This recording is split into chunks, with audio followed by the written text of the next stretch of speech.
Pendengar di udara.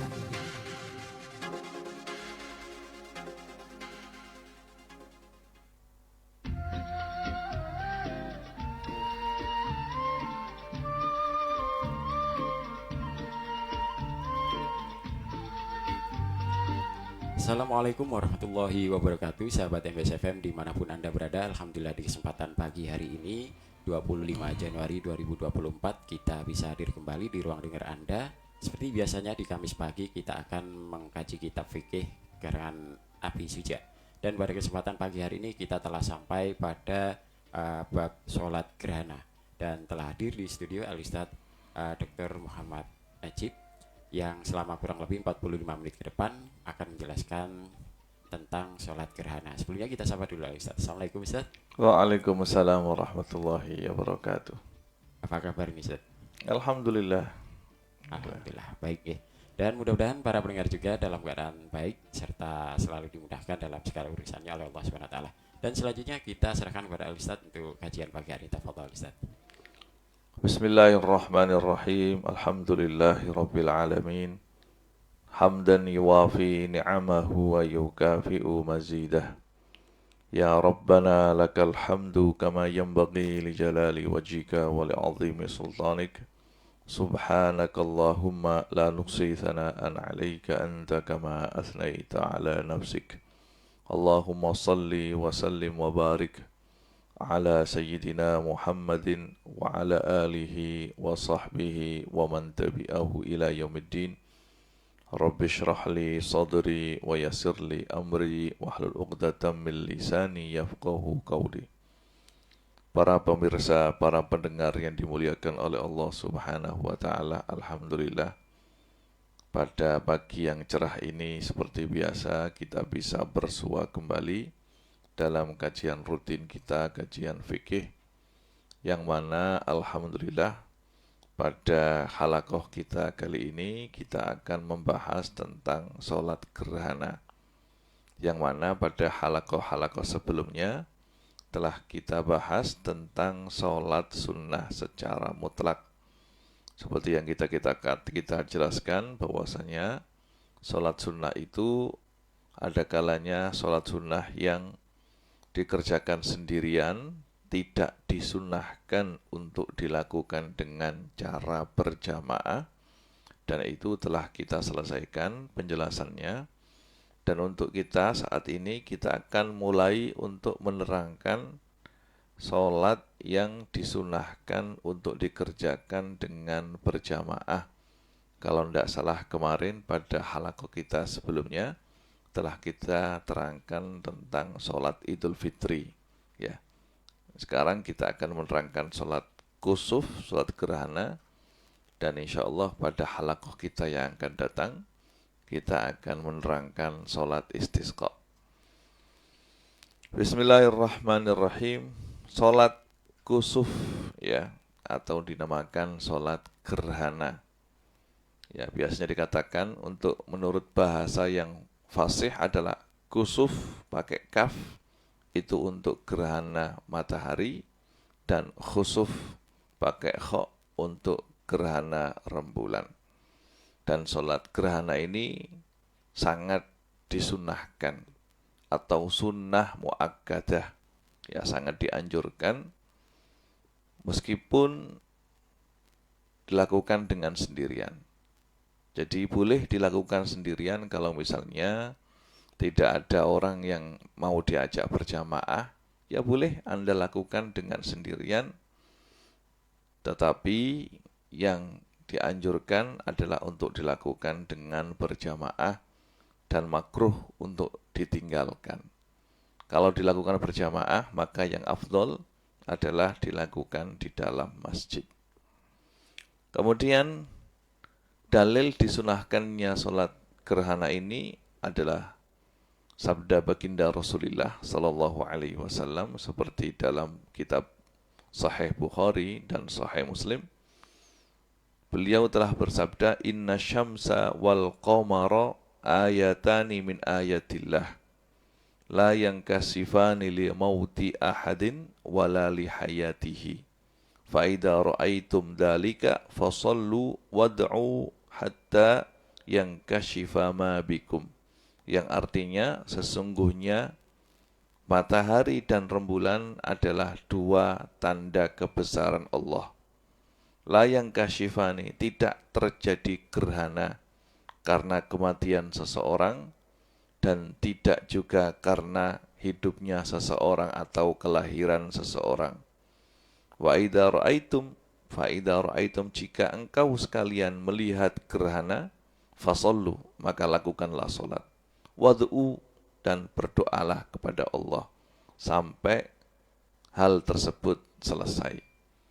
Hadis ini menerangkan anjuran dari baginda Rasulullah sallallahu alaihi wasallam kepada kita umatnya untuk melakukan sholat gerhana dan untuk berdoa kepada Allah Subhanahu wa taala agar gerhana itu selesai dengan sempurna dan tidak terjadi apa-apa.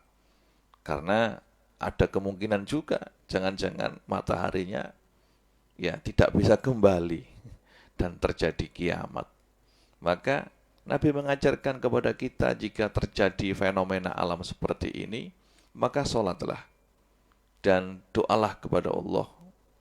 Dan para ahli fikih mengambil dari hadis ini juga bahwasanya jika terjadi sesuatu fenomena alam, maka kita disunahkan untuk sholat dan berdoa.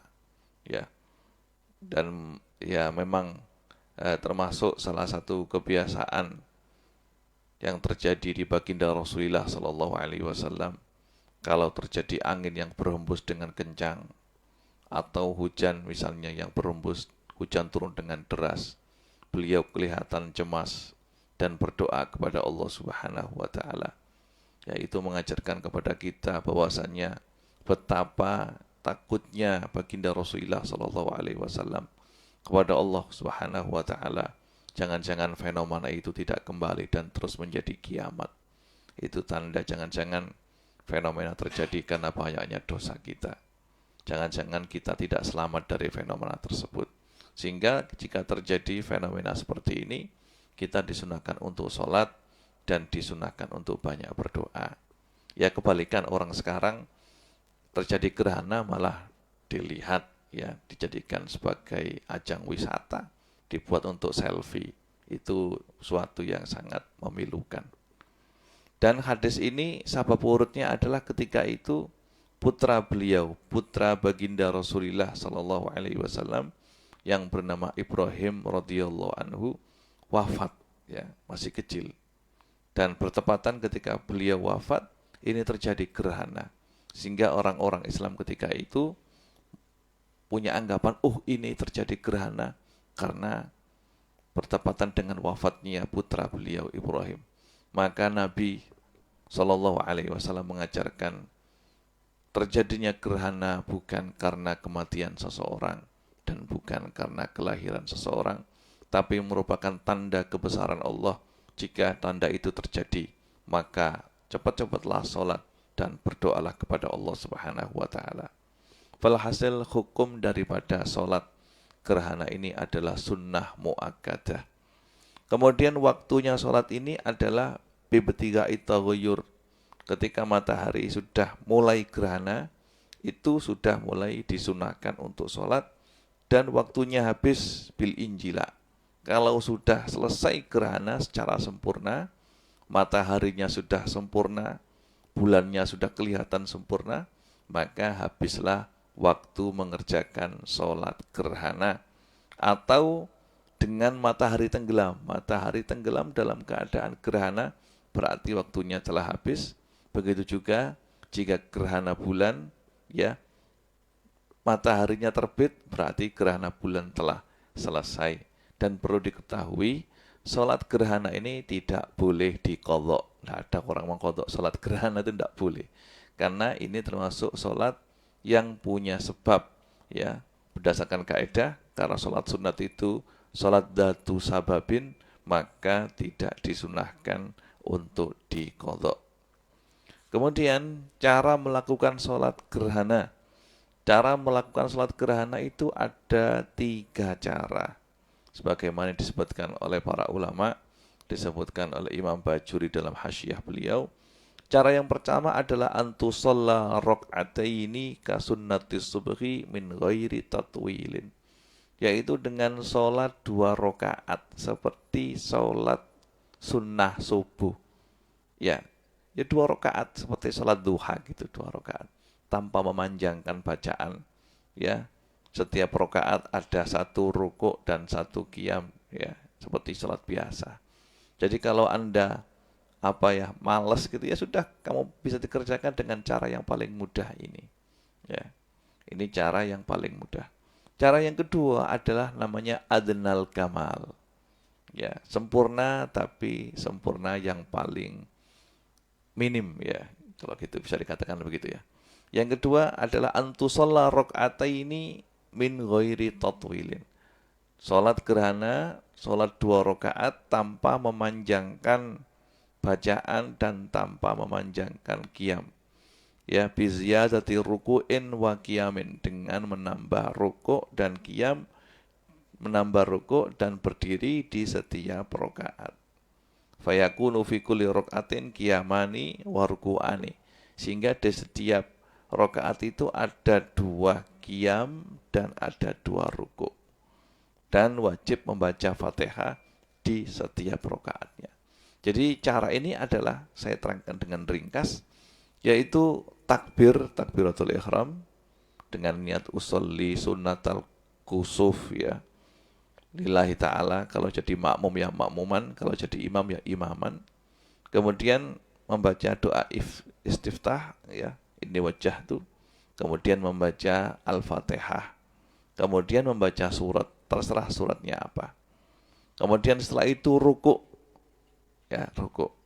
Kemudian setelah rukuk kembali berdiri lagi, membaca Fatihah lagi, dan membaca surat lagi. Kemudian sujud, ya, 2 kali sujud seperti biasa. Berdiri lagi. Di rakaat yang kedua juga demikian, membaca Fatihah, kemudian membaca surat, kemudian rukuk, kemudian berdiri dari rukuk, membaca Fatihah, membaca surat, kemudian rukuk, i'tidal, dan sujud, 2 kali sujud, kemudian salam, ya, tanpa memanjangkan bacaan. Dan ini yang biasanya kita lakukan, ya, biasanya imam itu ya baca surat-surat yang pendek, ya, atau membaca, ya, biasanya baca sabbihisma, kemudian hal ataka, kemudian membaca wadduha, dan membaca alam nasrah. Ini yang biasa kita lakukan, yaitu 2 rakaat disertai dengan tambahan rukuk dan tambahan bacaan. Ya, caranya seperti tadi. Adapun yang cara yang paling sempurna, yaitu cara yang pernah diajarkan dan dipraktekkan oleh baginda Rasulullah Shallallahu Alaihi Wasallam, yaitu cara yang paling, yaitu seperti cara yang kedua tadi, yaitu takbir, kemudian membaca doa iftitah, kemudian membaca suratul Fatihah. Lah, setelah membaca suratul Fatihah ini membaca surat Al-Baqarah. Nah, surat Al-Baqarah, atau membaca ayat yang sama dengan surat Al-Baqarah. Berapa ayat itu, Al-Baqarah. Kemudian setelah itu rukuk dan berdiri lagi, membaca Fatihah. Kemudian setelah membaca Fatihah yang kedua ini membaca surat Ali Imran, atau membaca Quran sepanjang surat Ali Imran. Kemudian i'tidal. Setelah i'tidal kemudian jadi gini, ya, rukuk pertama saya ulangi lagi. Jadi takbiratul ihram, kemudian membaca doa iftitah, kemudian membaca Fatihah, kemudian membaca surat Al-Baqarah atau Al-Quran sepanjang surat Al-Baqarah, kemudian rukuk. Nah, rukuk yang pertama ini membaca Subhana Rabbiyal Azimi wa bihamdi, kira-kira membaca 100 ayat, ya, lamanya itu seperti membaca 100 ayat dari surat Al-Baqarah, ya. Kemudian setelah itu berdiri dari rukuk ini, membaca Fatihah, kemudian membaca surat Ali Imran, atau membaca Al-Quran sepanjang surat Ali Imran. Kemudian rukuk yang kedua. Rukuk yang kedua ini membaca Subhana Rabbiyal Azim wa bihamdi. Lamanya seperti membaca 80 ayat dari surat Al-Baqarah. Kemudian berdiri, i'tidal, kemudian sujud pertama. Di sujud yang pertama ini juga demikian. Sujud yang pertama ini membaca apa? Subhana rabbiyal a'la wa bihamdi, ya. Subhana rabbiyal a'la wa bihamdi, membaca subhana rabbiyal a'la wa bihamdi lamanya seperti membaca 100 ayat dari surat Al-Baqarah. Kemudian duduk di antara dua sujud. Kemudian sujud yang kedua membaca subhana rabbiyal a'la wa bihamdi. Lamanya seperti lamanya membaca 80 ayat dari surat Al-Baqarah. Kemudian berdiri untuk rakaat yang kedua. Rakaat yang kedua ini membaca Al-Fatihah. Kemudian setelah Al-Fatihah membaca surat An-Nisa. Atau membaca Al-Quran sepanjang surat An-Nisa. Kemudian ruku. Ruku yang ketiga ini membaca Subhana Rabbiyal Azim wa bihamdi seperti lamanya membaca 70 ayat dari surat Al-Baqarah. Kemudian berdiri, ya, membaca Fatihah kembali. Kemudian setelah Fatihah yang keempat ini membaca surat Al-Maidah atau Al-Quran sepanjang surat Al-Maidah. Kemudian rukuk, dan ketika rukuk yang keempat ini membaca Subhana Rabbiyal Azimi wa bihamdi, lamanya seperti lamanya membaca 50 ayat dari surat Al-Baqarah. Kemudian i'tidal, kemudian sujud. Di sujud yang di rakaat kedua ini membaca Subhana Rabbiyal A'la wa bihamdi, lamanya seperti membaca 70 ayat dari surat Al-Baqarah. Kemudian duduk di antara dua sujud. Kemudian sujud yang terakhir, sujud yang keempat ini membaca Subhana Rabbiyal A'la wa bihamdi, lamanya seperti membaca 50 ayat dari surat Al-Baqarah. Kemudian duduk tasyahud, kemudian salam.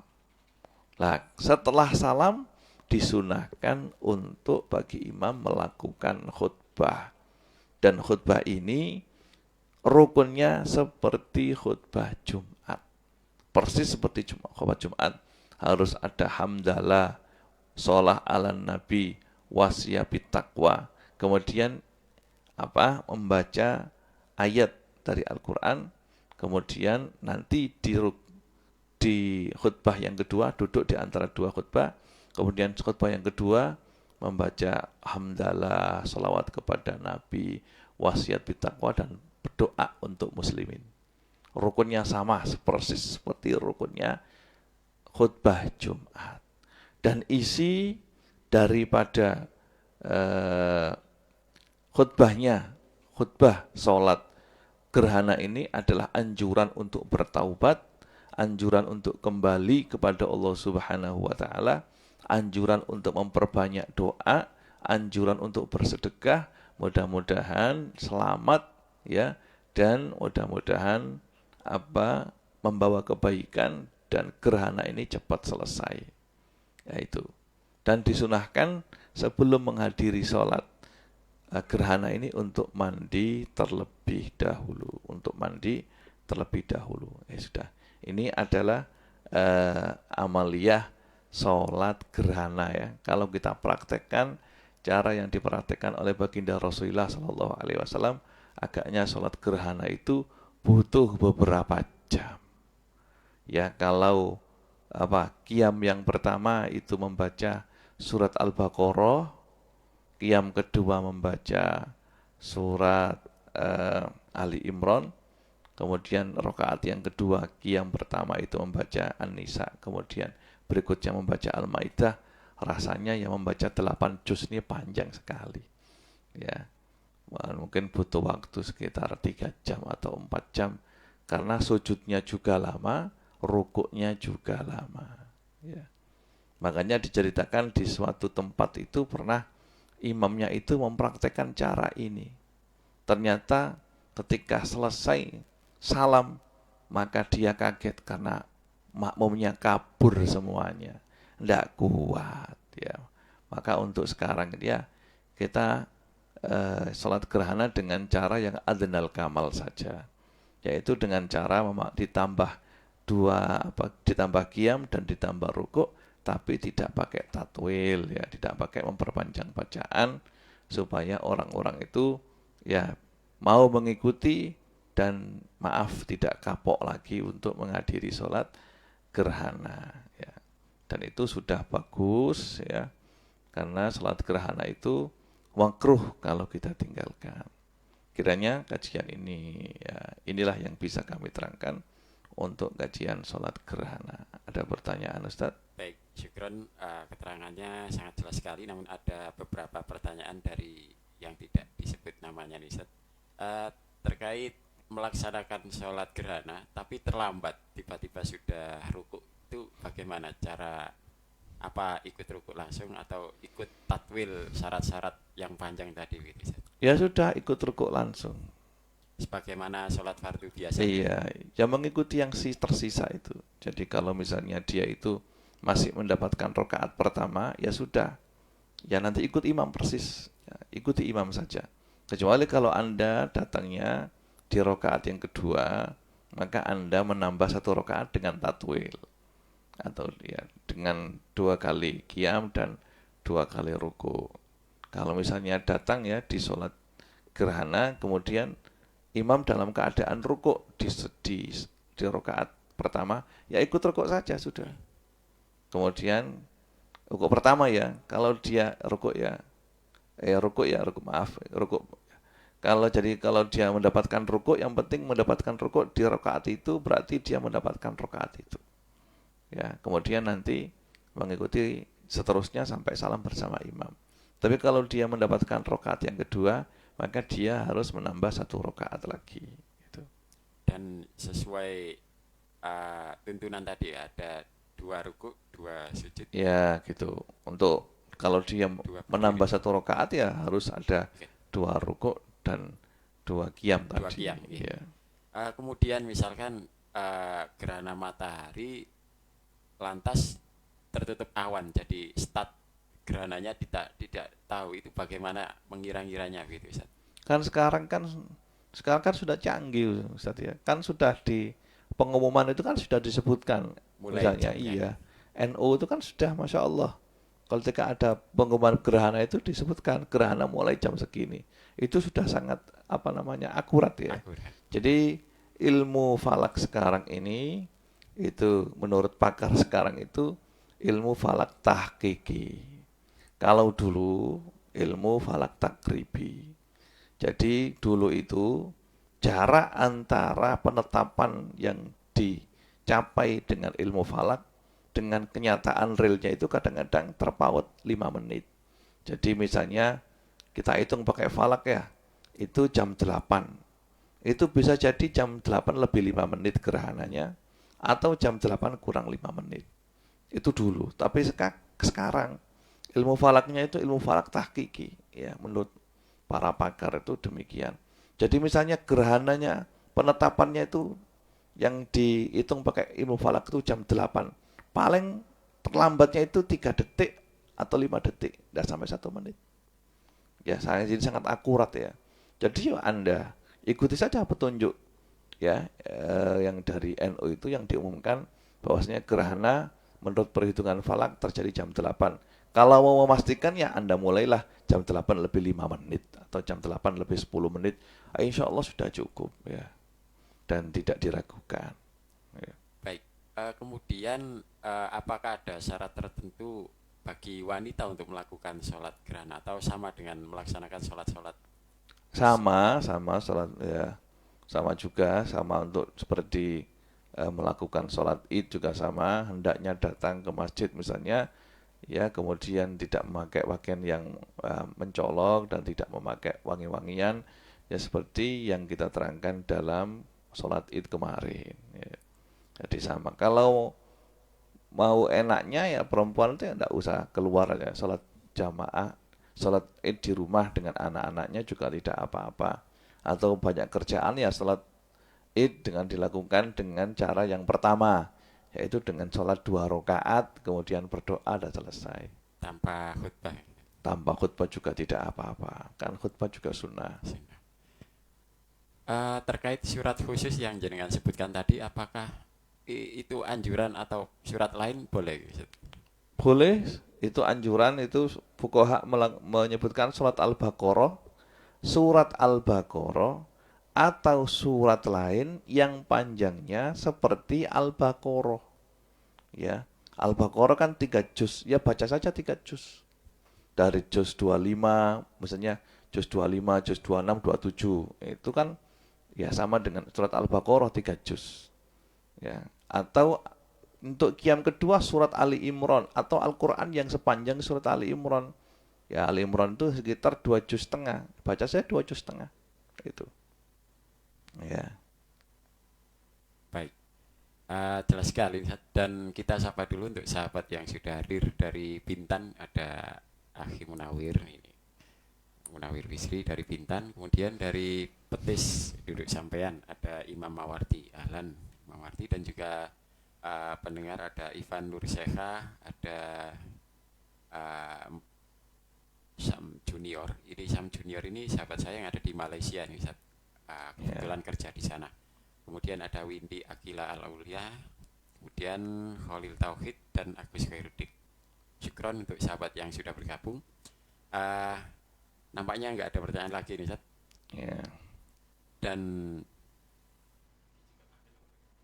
Ya, kalau ya kiranya tidak ada pertanyaan lagi, maka cukup. Dan perlu kita ketahui dari apa yang telah kita terangkan tadi, bahwasanya anjuran ya dari baginda Rasulullah Sallallahu Alaihi Wasallam, kalau terjadi fenomena seperti gerhana bulan, gerhana matahari, terjadi angin ribut, terjadi guncangan gempa misalnya, terjadi sesuatu yang membuat kita itu bingung ya, maka disunahkan untuk sholat dan berdoa. Sholatkan untuk sholat dan berdoa, memohon kepada Allah Subhanahu wa Ta'ala agar apa yang terjadi itu cepat diangkat dan selesai.